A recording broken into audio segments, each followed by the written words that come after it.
Hey, everybody. My name is Todd Ronan. Welcome to the Reality Forecast Show. I'm joined by my co host, Daniel Lakstins. But then he disappeared. He's drifting in through reality and he may be frozen in time.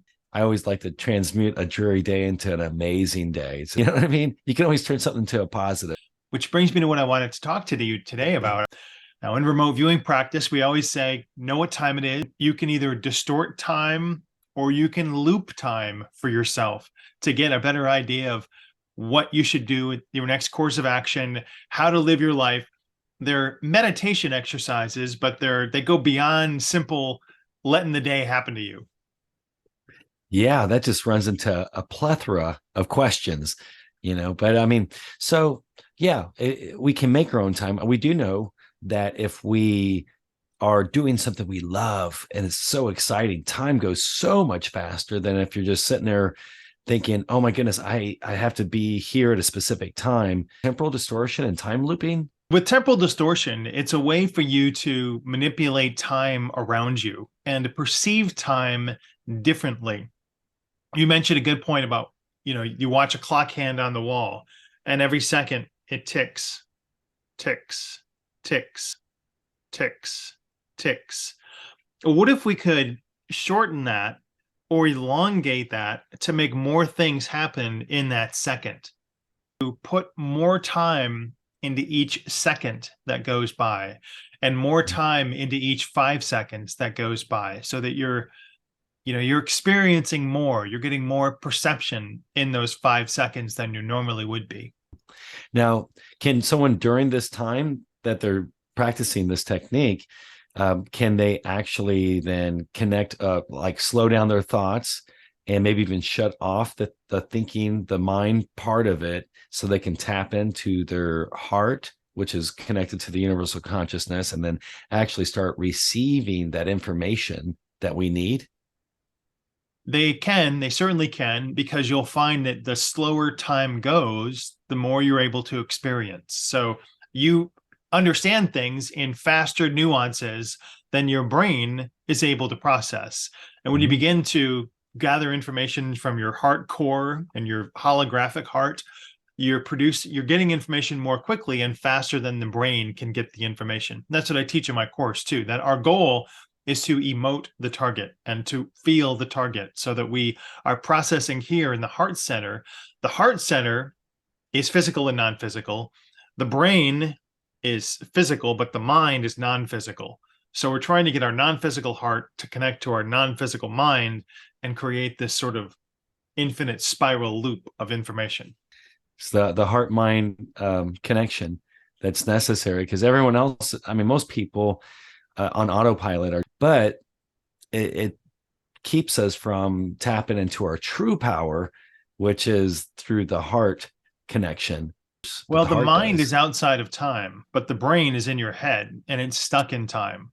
So we're trying to force that connection to try to jumpstart it to process things more quickly, process more information in a shorter amount of time. But you can practice this at home and you can get to the point where if you're proficient at time distortion, then you can expand that effect to other people around you. And when you get to that point, then you become an adept at this time distortion technique.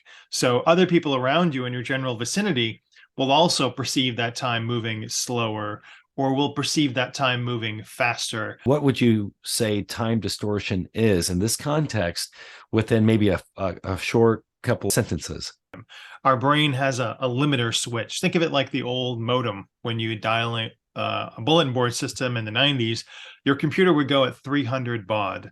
Well, even talking now to Chat GPT, it speaks to you in about 200 baud rate. So it's typing back to you slowly, slowly, slowly. The Chat GPT is actually talking slower than I can process information. So I'd like to turn up the limiter switch on its output.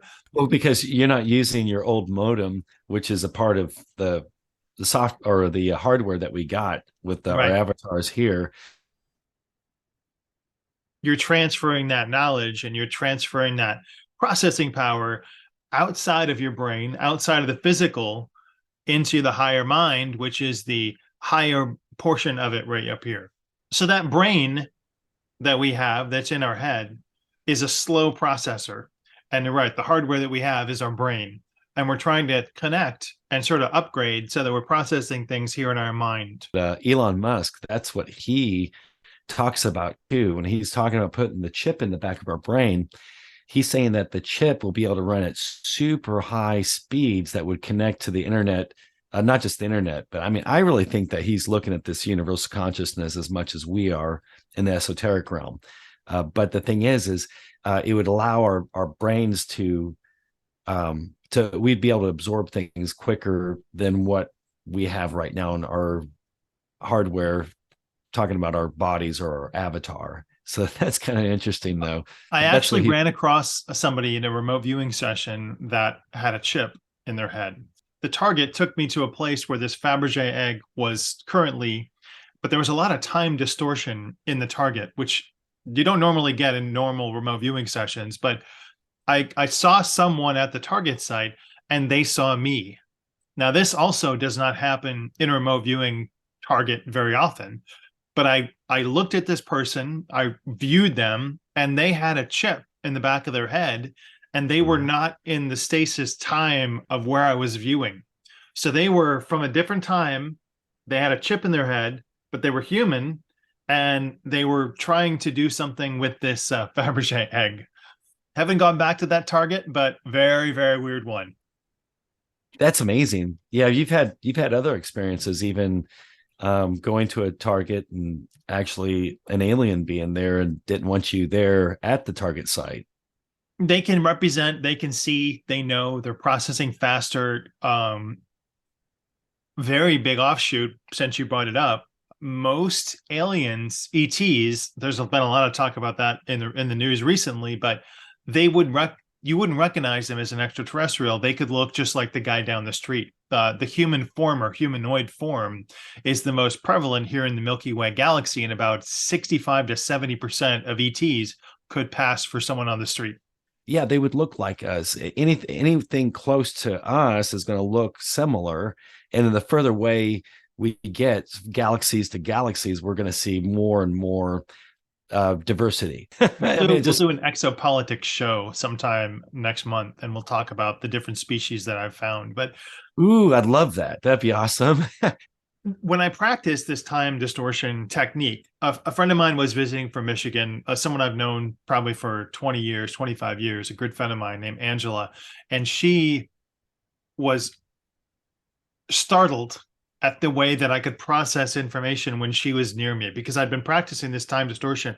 And you asked what that can result in. So it results in you processing information before it happens. So if I'm compressing data into 5 seconds and processing, more than I can fit into 5 seconds, my mind is going to start telling my brain before something happens. So you're going to have greater foresight, almost psychic foresight, in a way that you don't normally get when you're operating your 5 senses. You're going to operate outside of your brain and inside your mind. Outside of space-time? I knew it was coming. I was so confident in my ability to already have the information processed before it happened that I could take action on it. And it was like perfect flow. It was just, I always have a great sense of timing, but then I had a great sense of pre-timing.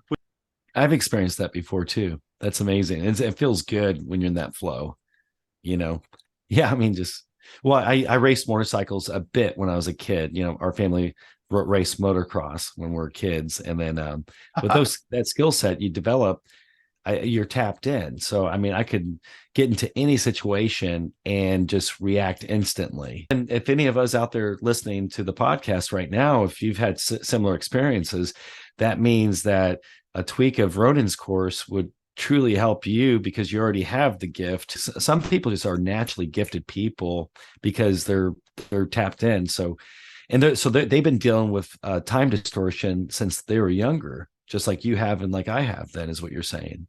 And I'm always to the minute on time. I'm always to the second on time.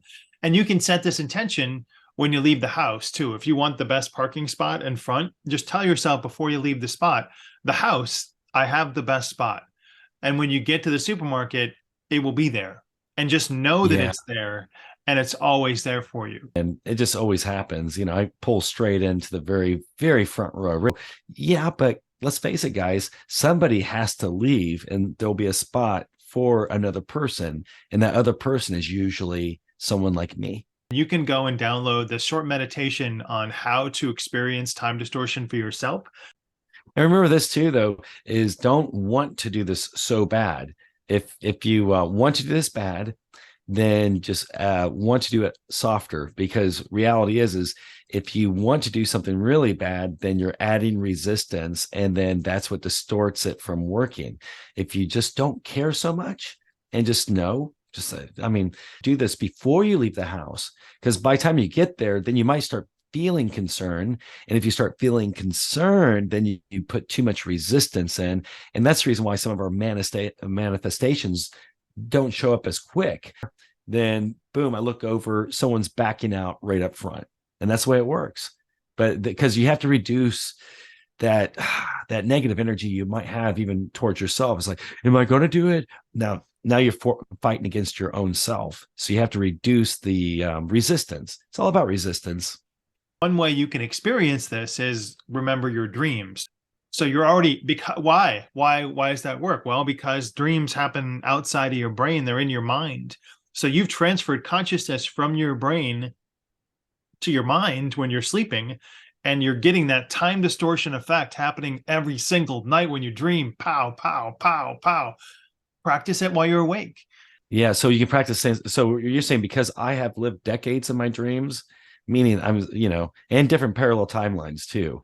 And I even got stuck one time in a parallel timeline. Actually, I'm stuck right now. But say I'm experiencing an alternate timeline right now, but it's okay.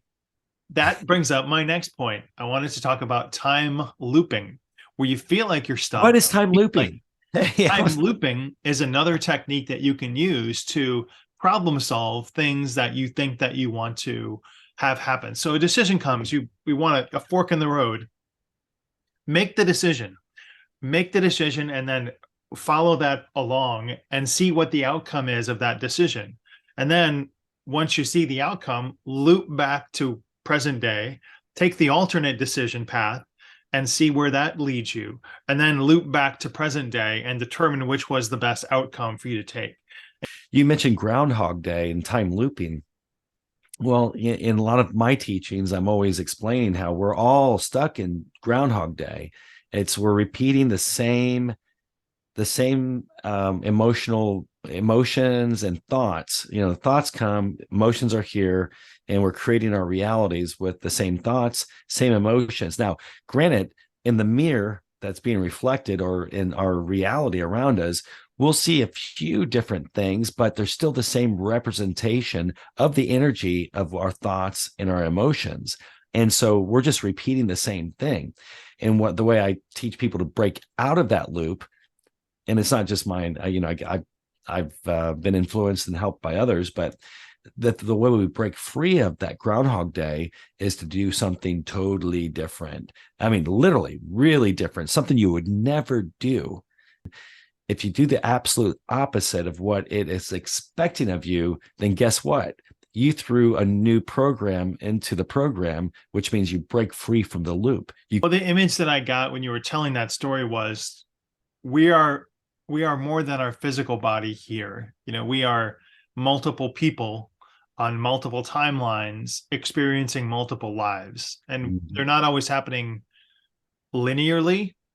And so your future life may in fact be in the 1500s, and your past life may in fact be in 2750. But because we process time linearly, we don't see the value of past life. So we're leading the same problems. We're coming up with the same hindrances. And that's why I developed my Awakening Self-Healing course, because what that does is it looks at you from a holistic point of view. It looks at all of your past lives, all your hindrances, all your blocks, what's holding you back, where do you see yourself, and where do you want to be?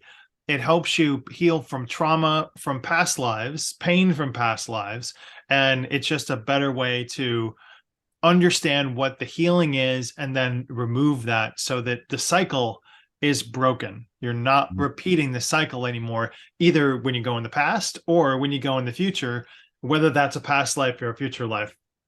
But what you're saying is that we can go back and heal in all these other past timelines and so forth. It reminds me of what Frederick Dodson was talking about in one of his book. I think it's Parallel Universes of Self. Well, a part of who we are may be living in other parallel realities. Maybe you only have 20% of your whole in this parallel reality, where you may have family or the kids, maybe in a future parallel universe or over here or there. But he actually, went and he was the other avatar and then met other things on another planet. He was living in a different planet, a different life and everything. Yeah, Awakening Self-Healing is a new course that I've offered. It's a 10-week course. There's a lot of self-introspection upon it. So you're learning how to grow and how to remove blockages on your own. There's meditation, there's worksheet, there's templates for it. How many Todd Ronans are there in this timeline? Because, man, you are teaching so many classes right now. And I don't think... So you mentioned an interesting thing about healing something from the past. And I'll explain briefly in my mind what happens when you do that. So let's say you go back to a trauma that you had, and this is what we do in the course too. You heal that trauma, you remove the tension from it, you remove the negative energy from it. And then what happens is now you're living in this life. And, you've had 20 years of that trauma, that's carried into you from where you're at today because it happened 20 years ago. So where's that 20 years of trauma go when you remove it 20 years ago? Well, it creates a fracture point in your past. And that fracture point, what I mean is you're living on a new timeline to where you are today. So the healed you that exists today is like on a splintered timeline and a splintered reality. Everyone around you is different. Everyone around you may have a different impression of that trauma event, whether you healed it or removed it. And so you'll find it's hard to process different timelines as you create them and then live them. And you have to be flexible and malleable in your worldview to know that you've remedied something in the past and now you're living on a new and improved trajectory and timeline and present. In my third week of my course, I teach time travel, and it's of course through meditation. But I say, warning, you will experience the Mandela effect, period. And I was experiencing the Mandela effect, as you know, over and over again. And I had to get to a point where I would just shut up, because if you're in a Mandela effect, if you start speaking or thinking about the previous timeline that you're from, you're going to open that trauma back. Right. Well, and what happens is they'll pull you back into that parallel reality. So how I've experienced things and got to make it stick is, I used to say, oh, I have a bad memory. I have a great memory. But the thing is if someone remembers things different, keep your mouth shut and wait, because normally your memory will catch up with you. And this time, the new timeline that you're in, it catches up with you. So within a few days, you'll almost start to forget about the old timeline. And eventually you won't even remember, but you'll experience Mandela effects as we practice this. Because, it sounds like we have very similar techniques. Yeah, you should check it out. Everybody's interested. You can go to www.realityforecast to learn more about me, about my courses. You can follow me on YouTube. Please like, subscribe, do things. You can Google Ultimate Reality Surfing, and you'll find a bunch of ultimate surfers out there. Otherwise, just go to www.ultimaterealitysurfing.com. Put the wwws in there. Because they stand for wow, wow, wow. Hey, thanks everybody. We'll see you next time. We'll see y'all.